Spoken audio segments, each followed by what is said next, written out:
어디야? 집에 언제 들어와? 점심때가 다 지났는데 지금 어디서 뭐 하고 있는 거야? 나 지금 정숙이 엄마 만나서 장보고 점심 먹고 있지. 그냥 짜장면이라도 시켜 먹던가 해요. 나 아직 마트에 있어. 아니, 짜장면은 무슨 짜장면이야? 나 지금 점심 먹으려고 집에 들어왔는데. 오래 나가 있을 거면 밥이라도 차려놓고 나가야 할 거 아니야? 그럼 밥통에 밥 있고 냉장고에 반찬 있으니까 차려 먹어요. 아침에 먹다 남은 찌개도 냄비채로 냉장고에 들어있으니까 그냥 가스불에 데워서 먹으면 돼요. 나보고 밥을 차리라고? 너는 지금 그게 나한테 할 소리냐? 아니, 그럼 지금 장 보러 밖에 나와 있는데 어떻게 하라는 건지 모르겠네. 어차피 택시 운전하면서 밖에 다니다가 맛있는 식당 있으면 점심은 사 먹을 수도 있잖아요. 어떻게 맨날 집에 들어와서 밥 달라고 하는 거예요? 미쳤어? 밥을 왜 돈 주고 사 먹어? 당장 들어와서 밥 차려. 나 1시간만 있다가 나갈 거니까 그 전에 와서 밥 차려놔. 아까 내가 이야기한 거 못 들었어요? 나 정숙이 엄마랑 점심 먹는 중이라니까? 너는 네 서방 밥 굶기면서 네 밥이 목구멍으로 넘어가냐? 당장 들어와서 밥 차려. 점심은 그냥 사 먹지. 차라리 회사 다닐 때가 좋았는데. 왜 멀쩡한 직장 일찍 은퇴하고 택시를 하느라고 사람을 이렇게 고생을 시키는지 모르겠네. 내가 밖에서 밥 사 먹으면 너가 돈이라도 주냐? 집에서 밥하고 살림하는 여자가 밥도 하기 싫으면 그냥 접시물에 코 박아. 말을 해도 무슨. 어휴 진짜. 그럼 나 지금 가니까 좀 기다려요. 장 뭐 봤어? 동태찌개 끓여. 얼큰하게 끓인 동태찌개가 먹고 싶네. 안 그래도 동태 샀어요. 어제부터 동태찌개 타령을 하시길래 저녁에 해주려고 했는데 진짜 그새를 못 참고. 시끄럽고 난 한숨 자고 있을 테니까 빨리 들어와서 밥이나 차려. 밥 다 되면 깨우고. 알겠지? 저는 올해로 50이 조금 넘은 전업주부입니다. 남편은 멀쩡한 대기업 직장을 다니다가 정년을 몇 년 앞두고 먼저 회사를 나왔어요. 더 다니려면 끝까지 다닐 수도 있었지만 요즘 회사 사정도 별로 안 좋아지고 미리 그만두면 퇴직금을 더 준다는 소리에 조기퇴직 신청하고 나와버리더군요. 처음엔 평생 가족을 위해 고생한 남편이 일을 그만둔다고 해서 그냥 그러려니 했습니다. 집에서 쉴 것도 아니고 몇 년 전부터 택시 운전을 하며 유유자적 살고 싶다는 소리를 자주 했었거든요. 우리 남편은 요즘 시대에 맞지 않게 조금 가부장적이고 집안에서 본인의 권위를 엄청 세우려고 해요. 이런 남자를 강큰 사람이라고 한다던데 물 한 잔을 자기 손으로 떠다 먹는 법이 없습니다. 그나마 회사 다닐 때는 하루에 점심 한 끼를 회사에서 먹고 들어오니 그나마 나았는데 택시 운전을 시작한 뒤로는 아침, 점심, 저녁 세 끼 모두 저보고 차려달라고 해요. 집에서 살림하는 여자가 남편 밥 차리는 게 뭐가 그렇게 힘드냐 하실 수도 있지만 어째 나이를 먹을수록 점점 반찬 투정도 심해지고 저를 밥하는 식모쯤으로 여기는지 함부로 대하는 모습을 보며 점점 기분이 좋지 않았습니다. 나 지금 집에 가는 중이야. 모처럼 친구들 만나서 술 한잔 하기로 했거든. 20분쯤 후에 도착하니까 술상 좀 봐놔. 갑자기요? 지금 8시밖에 안 됐는데 무슨 벌써 술상을 봐달래? 그냥 친구들이랑 밖에서 먹어요. 우리 저녁도 아직 안 먹었으니까 아예 그냥 욕이 될 만한 걸로 차려놔. 고기 좀 있나? 고기 있으면 신김치 썰어놓고 좀 볶아놔. 아니, 내가 하는 말 듣고 있긴 한 거예요? 어차피 저녁도 안 먹었으면 밖에서 밥 먹고 오면 되잖아요. 1차로 밥 먹고 술 한잔 하다가 이따 집에 와서 간단하게 한 잔 더 해요. 그럼 내가 술상 봐줄 테니까. 나보고 갑자기 손님 초대했다고 저녁상 차리라면 당황스럽지. 누가 뭐 대단한 진수성찬 차리래. 내가 너한테 뭘 기대한다고 당황을 해. 그냥 국물 떠먹게 찌개나 하나 끓이고 고기에 김치 썰어놓고 볶아. 그거랑 밥만 있으면 되는 거지 뭐. 한두 번도 아니고 매번 이렇게 사전 예고도 없이 친구들 불러오고? 진짜 아침부터 저녁까지 밥 차리다가 내 인생 다 끝나겠네. 밥하는 게 너가 할 일 아니야. 누가 보면 내가 못할 일 시키는 줄 알겠어. 잔말 말고 20분 있다가 도착하니까 밥상 차려놔. 3명이니까 양 좀 넉넉하게 하고. 나 안 해? 뭐? 너 지금 뭐라고 했어? 나 안 한다고. 나 더 이상 밥 안 차린다고. 밥순이가 밥을 안 차려. 지금 파업하겠다는 거야. 너가 요즘 배부르고 등 따시게 사니까 개념을 상실했나 보네. 집에서 밥하기 싫으면 뭐하러 내 집에서 살아? 그냥 짐 싸서 나가. 안 그래도 짐 싸고 있어. 당신이 옛날부터 마음에 안 들면 나가라고 했잖아. 내가 나갈 테니까 당신 맘대로 하고 살아. 너가 지금 나가봐야 지 몸 하나 건사할 수 있을 것 같냐? 돈을 벌 줄 알기나 해? 아니면 뭐 제대로 아는 거나 있어? 평생 집에서 밥이나 하고 살았던 주제에 뭐? 집 나가겠다고? 맘대로 해라. 나 지금 나갈 테니까 다시 오라고 하지나 마요. 카드는 다 집에 놓고 가. 그거 다 내 돈인 거 알지? 그렇게 남편이랑 싸우고 저는 집을 나왔어요. 지난 30년 가까운 시간 동안 저 인간이랑 같이 살면서 인격적인 대접을 받지 못하고 살았던 것 같습니다. 막상 나오니 막막했지만 일단 딸한테 연락을 했고 딸이 당장 자기 집으로 내려오라고 했습니다. 딸 집에서 며칠 지내면서 진짜 앞으로 어떻게 해야 하나 고민을 하고 있었죠. 예전에 딸을 어느 정도 키워놓고 저도 나가서 간단한 일을 해보려고 했었는데 남편이 여자가 무슨 일이냐며 집에서 밥이나 하라고 못하게 막더라고요. 생활비가 부족한 건 아니라서 그냥 그때는 남편 말을 들었는데 이런 날이 올 줄은 몰랐죠. 20대 이후로 돈 버는 일을 안 해봤으니 할 줄 아는 것도 없었고 딸네 집 근처 식당에서 일을 시작했습니다. 예전에는 저런 식당 일은 어떤 사람들이 하는 건가 싶었는데 그게 저였더라고요. 그리고 월급을 그렇게 많이 버는 일인 줄 몰랐습니다. 커다란 갈비집에서 주방보조로 일을 하는데 첫 월급을 300만 원을 받았고 6개월 뒤에 월급을 또 올려주겠다고 하는 겁니다. 이 돈이면 남편이 지금 택시를 하며 벌어오는 돈보다 훨씬 많은 돈이었어요. 아직 50대 창창한 나이라서 20년은 거뜬히 이 일을 할 수 있을 것 같고 딸은 이참에 아빠랑 이혼하고 재산받아서 갈라서라고 말을 해주었습니다. 야, 네 엄마 어디 있냐? 너네 집에 있지? 당장 오늘 안에 집으로 기어들어오라 그래. 안 그러면 영원히 못 들어올 줄 알아. 아빠는 엄마한테 기어들어오라는 말이 뭐야 대체. 아니, 아빠는 엄마한테 미안하지도 않아. 내가 그 여편네한테 뭐가 미안해? 밥하는 여자한테 밥하라고 한 게 그렇게 잘못이야? 진짜 아빠는 안 되겠다. 엄마 안 들어간대. 엄마 취직했어. 웃기는 소리 하고 있네. 평생 집에서 밥이나 하던 아줌마를 누가 돈 주고 써? 이 동네 근처에 갈비집에서 일하고 있어. 월급 300만 원 받는데. 뭐? 300만 원? 그 인간이 돈 버는 재주가 있었네. 앞으로 돈 벌라 하고 나는 놀러 다녀야겠다. 아직도 정신 못 차렸어? 엄마는 아빠랑 이혼하고 혼자 살 거야. 이혼하고 재산 분할하면 그 돈으로 집 구해서 살 거래. 이혼? 맘대로 하라 그래. 근데 재산 분할을 내가 왜 해줘? 평생 내가 뼈 빠지게 번 돈인데. 그냥 나가려면 지 혼자 나가면 되는 거지. 진짜 아빠는 뉴스도 안 보고 살아? 평생 가정주부로 살아도 재산 분할 해줘야 돼. 아무튼 나는 아빠한테 할 말 다 했어. 난 무조건 엄마 편이니까 나중에 이혼 소송할 때 서운해하지 마. 넌 그게 키워준 애비한테 할 말이냐? 야, 너네 엄마 안 오면 너라도 와서 밥 좀 차려라. 어휴, 아빠는 진짜 언제 정신 차릴래? 이제 아빠 밥 차려줄 사람 없다고. 엄마한테 손이 발이 될 정도로 빌어도 모자랄 판에 잘하는 짓이다. 그럼 나는 어떻게 살아? 야, 내가 이대로 참고 있을 것 같아. 딸이 남편이랑 하는 대화를 저도 옆에서 같이 보고 있었는데 참 가관이었어요. 어차피 집에 다시 들어갈 생각은 없었지만 정말 없던 정도 뚝 떨어지더라고요. 딸의 도움으로 변호사까지 만나서 이혼소송 준비 중이고 변호사 말로는 남편 재산의 최소 3분의 1에서 40% 정도는 제가 받아올 수 있을 거라고 하네요. 결혼 생활하면서 살림만 했기 때문에 재산은 아무것도 못 받는 줄 알았는데 이럴 줄 알았으면 진작에 할 걸 그랬나 봅니다.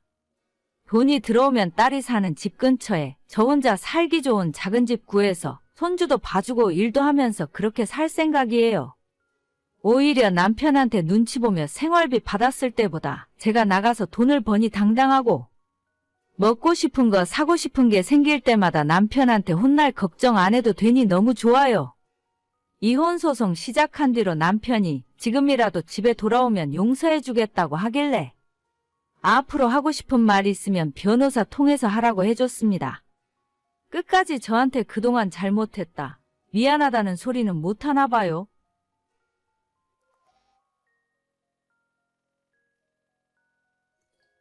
동서, 금요일에 시댁에서 아버님 제사 있는 거 알고 있지?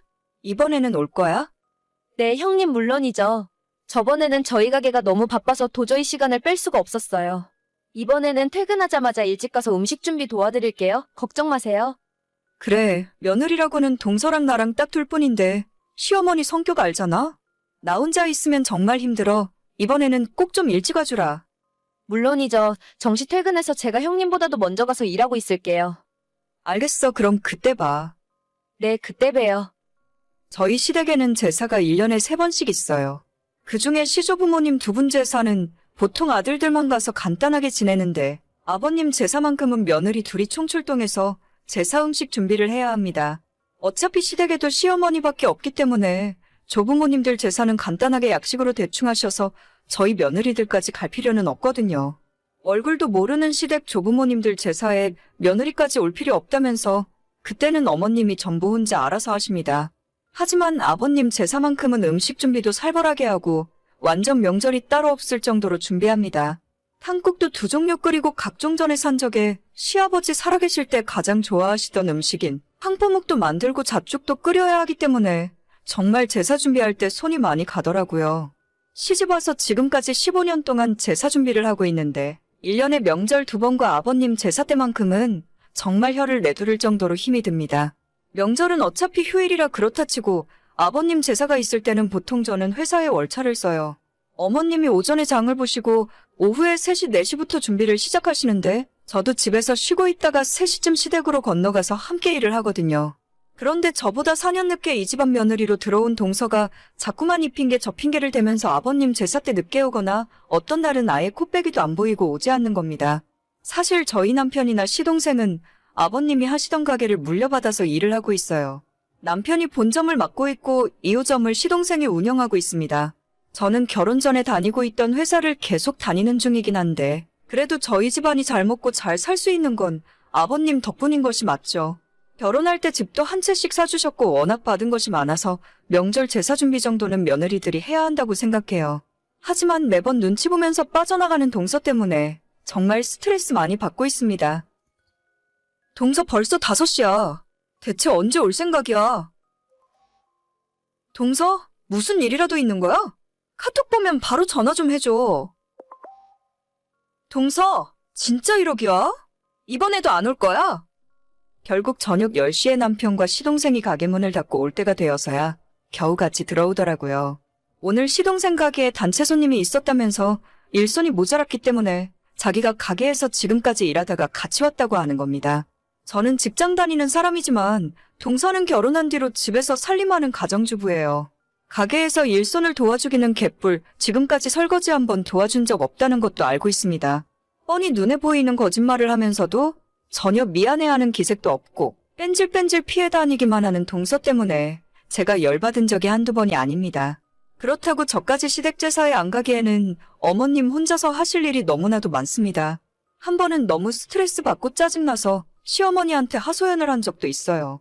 나는 회사 다니면서도 월차 내고 와서 일하는데 동서는 맨날 이 핑계 저 핑계 대고 도망 다니고 진짜 억울해 죽겠다고요. 하지만 우리 시어머니 정말 성품이 성인군자 저리 가라 하실 정도로 온화하신 분이라서 동서 때문에 서운하다는 식으로 이야기를 하면 음식 준비하는 것 자기 혼자 해도 되니까 저보고 저녁 9시에 천천히 오라고 하시는 분입니다. 결혼하고 지금까지 한 번도 시어머니가 화를 내거나 저희 며느리들에게 잔소리 한 번 하시는 걸 본 적이 없어요. 남들은 결혼할 때 집 사줬다고 본전 뽑겠다면서 시집살이 시킨다는데 저희 시어머니는 함부로 집에 찾아오신 적도 없고 오히려 손주들 태어날 때마다 수고했다면서 큰 액수의 용돈까지 며느리한테 쥐어주고 가시는 분입니다. 이러니 제가 어떻게 어머님을 외면할 수 있겠어요. 그런데 정말 성인군자 저리 가라 할 저희 시어머니가 올해 드디어 못 참고 폭발을 하셨는데 그게 또 동서 때문이에요. 지난달 말 아버님 제사를 이틀 앞두고 시어머니가 저와 동서에게 말씀을 하셨어요. 내일 모레 아버지 제사인 건 다들 알고 있지? 물론이죠. 네, 어머님, 알고 있어요. 내가 이번에는 몸이 너무 안 좋아서 도저히 준비를 못할 것 같구나. 너희들 둘이 일찍 와서 장부터 보고 음식 준비를 해줘야 할 것 같은데? 네, 제가 내일 회사 가서 하루 쉰다고 이야기할게요. 아침에 장 보러 제가 갈 테니까 걱정하지 말고 푹 쉬세요. 저도 형님을 도와서 같이 준비 열심히 할게요. 그래 고맙다. 내가 같이 가야 하는데 허리가 너무 아파서 일어날 수가 없구나. 만들기 힘든 건 다 빼도 되니까 잣죽이랑 황포묵만이라도 직접 만들어줬으면 좋겠네. 이번에만 너희들이 신경 좀 써주면 고맙겠다. 네, 아무 걱정하지 말고 쉬고 계세요. 어머님한테 잘 배웠기 때문에 문제 없어요. 맞아요. 저희 잘할 수 있어요. 저희 시어머니가 작년 겨울에 무릎 수술을 받으셨는데 그때 이후로 종종 허리가 아파서 고생을 하셨어요. 최근에는 집안에서 거동하시기도 힘들 정도라서 제가 자주 찾아가 반찬도 챙겨드리고 밀린 집안일도 대신 해드렸거든요. 그래도 어머님에게는 아버님 제사가 1년 중 가장 중요한 행사라서 그때까지는 꼭 쾌차하고 일어나실 거라 생각했는데 이번엔 정말 상황이 심각하긴 한가 보다 싶었습니다. 시어머니께서 신신당부를 하셨고 저도 다음날 회사에 출근해서 하루 월차를 냈어요. 그리고 아버님 제삿날 당일 오전 남편을 출근시키고 난 후에 일찌감치 시댁으로 향했습니다. 동서는 아직 도착하지 않았고 저는 일단 혼자서 장을 보러 가기로 했어요. 어머님이 적어주신 물건들을 받아들고 마트와 시장을 오가며 필요한 물건들을 전부 구입했습니다. 장을 다 보고 다시 시댁에 도착했더니 시간이 오후 2시가 넘었더라고요. 그때까지도 동서에게선 연락 한 번 없었고 저는 어머님과 함께 늦은 점심을 먹었죠. 동서 오늘은 진짜 늦으면 안 돼. 3시까지는 꼭 올 거지? 어머님 진짜 누워서 못 일어나신단 말이야. 나 정말 이러면 화낼 거야? 가게에서 일 안 하고 있는 거 내가 모를 줄 알아? 하지만 3시가 넘어버린 시간에도 동서가 오지 않아서 저는 이번에도 또 땡땡이를 치려는가 보다 생각하고 동서의 도움을 포기한 채로 혼자 제사 준비를 하기 시작했습니다. 저 혼자 일을 하고 있으니까 어머님께서 왜 미련하게 혼자 하느냐고 동서에게 전화를 걸었어요. 하지만 제 연락도 안 받는데 어머님 연락이라고 받겠습니까? 보나마나 가게가 바빠서 도와줬다는 핑계를 대면서 저녁 10시나 되어야 오던지 하겠죠. 혼자서는 힘들어서 못한다며 어머님이 자기가 도와주겠다고 나섰지만 자리에 앉아있기도 힘든 사람이 무슨 일을 하겠어요. 어머님은 그냥 안방에 누워 계시라고 하고 저 혼자 할 수 있는 데까지 하겠다 오기를 부렸습니다. 도저히 못할 것 같은 몇 가지는 아예 제껴놓고 제사상에 올라가는 필수적인 것들부터 하기 시작했어요. 이리 뛰고 저리 뛰고 원래 시집 오기 전에는 요리라는 건 전혀 모르고 살았는데 속으로 괜히 죄 없는 남편 욕을 엄청 하면서 혼자 음식 준비를 했죠. 시어머니가 자꾸 제 눈치를 보시면서 도와주려고 하시길래 안방에 붙들어 메워놓고 다행히 남편이 오기 전에 일을 다 끝낼 수 있었어요. 동서는 이번에도 시동생과 함께 오늘 가게가 얼마나 바빴는지 아냐면서 너무 미안하다고 다음엔 꼭 일찍 와서 도와드리겠다고 약을 올리더군요. 저는 화낼 기운도 다 사라질 정도였고 빨리 집에 가서 쉬고만 싶었습니다. 어머님이 저 대신 혼을 내주실 거라 생각했지만 평소처럼 아무런 말씀 안 하시더라고요. 하지만 며칠 뒤에 어머님으로부터 뜻밖의 소식을 듣게 되었어요. 큰애야, 너 이번 주 주말에 시간 좀 비워라. 저요? 시간이야 많은데 갑자기 무슨 일이세요? 뭐 시키실 일이라도 있으세요? 아니, 내가 요즘 너 차를 얻어 타고 다니잖니? 차가 도저히 낡아서 영 불편해서 못 쓰겠더라. 내 맘에 드는 넓고 편한 차로 사줄 테니까 차 바꾸러 가자. 어머님 저는요. 저도 차가 너무 낡고 오래된 것 같아요. 형님만 바꿔주시지 말고 제 차도 좀 바꿔주세요. 집에서 살림만 하는 애가 무슨 차가 필요해? 너는 그 정도면 됐다. 생전 내 얼굴 보러 찾아오지도 않는 너한테 내가 사주긴 뭘 사줘. 어머님, 제가 언제 그랬어요? 형님이랑 차별하시지 말고 저도 차 사주세요. 차별. 너 입에서 지금 차별이라는 소리가 나오니? 너는 손주 애들만 아니었어도 진작 쫓겨나도 10번은 더 쫓겨났어. 벌어다주는 돈으로 집에서 놀고 먹는 거 누가 모를 줄 알아? 어머님은 정말 주말에 저를 데리고 집 근처 외제차 매장으로 가셨습니다. 우리 며느리한테 좋은 차 한 대 사주려고 한다고 말씀하셨고 진짜 그날 그 자리에서 제 마음에 쏙 드는 차를 한 대 계약해 주시더라고요. 가장 비싼 큰 차를 사라고 하셨는데 그건 제 운전 실력으로 주차하기도 힘들고 좁은 골목 다니기도 힘들 것 같아서 적당한 걸로 골랐어요. 어머님이 계약금 내주시고 차 나오기까지 2달 정도 걸린다고 해서 그때 현금으로 전부 내주시기로 했습니다. 동서는 이제 와서 뒤늦게 뭔가 깨달았는지 일주일에 2-3번씩 어머님 댁을 찾아가는데 아직도 어머님이 분이 덜 풀리셔서 찬바람이 쌩쌩 불고 있네요. 그동안 한 번도 며느리들에게 화내신 적 없고 서운해하신 적 없으셨는데 저 혼자 아버님 제사 준비하면서 땀 뻘뻘 흘리는 모습이 퍽 안쓰러워 보이셨나 봐요. 얼마 후면 허리 수술까지 하실 텐데 빨리 회복하셔서 예전처럼 건강하게 다니셨으면 좋겠어요.